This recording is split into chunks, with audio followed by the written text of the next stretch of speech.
Ultimately, of course, the one thing with the greatest chance of working is a vaccine against Ebola. A select few patients have recovered after getting an experimental Ebola serum. But now, as Nimar El-Baga reports, there is a reason for everyone to hope. The shores of West Africa may feel a million miles from here. But what's happening at the University of Oxford's Jenner Institute is a matter of life or death for desperate millions there.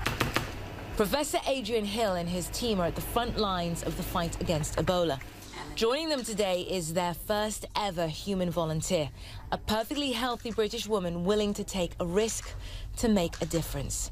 She's about to be injected with a potential Ebola vaccine. Are you happy to go ahead? This trial is part of a series of safety tests of potential drugs being worked on together in the UK and the US, funded by the Wellcome Trust, a health charity. We desperately need a vaccine because over 2,500 people have died. The mortality rate is increasing. We don't know when this epidemic is going to end.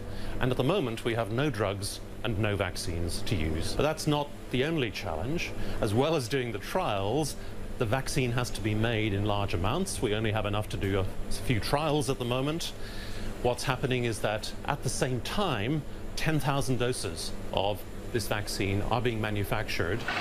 The urgency is almost overwhelming. There have been over 40 outbreaks, mainly in Central Africa, over the last 40 years.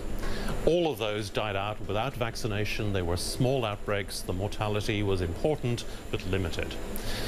Everybody thought the same would happen with this outbreak, even though it was in West Africa.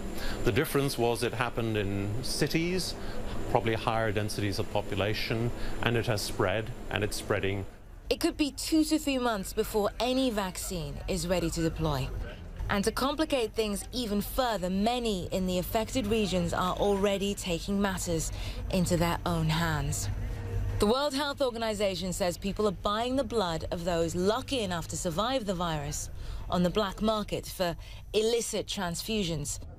The antibodies found in the donor blood could help the recipient fight the virus, but it's a huge risk and it's unproven. The main lesson that comes out of this huge outbreak to us is that there could have been a vaccine available if we as a global community had decided that we were going to make a vaccine for Ebola and make it available in the affected regions.